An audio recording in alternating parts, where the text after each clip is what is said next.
What's up? Welcome back. My name and my sign name is, and today we are learning the days of the week. Okay, so first is Monday.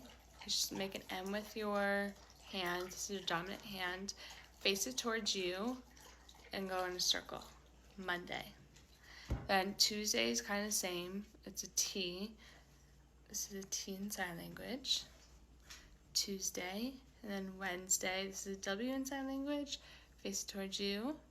And then Thursday is a TH, it's a quick TH. Thursday, Friday is an F, and towards you. Saturday, oh, you guessed it, it's an S.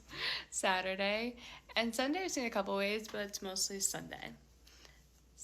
So I hope that helps, and those are the days of the week in sign language.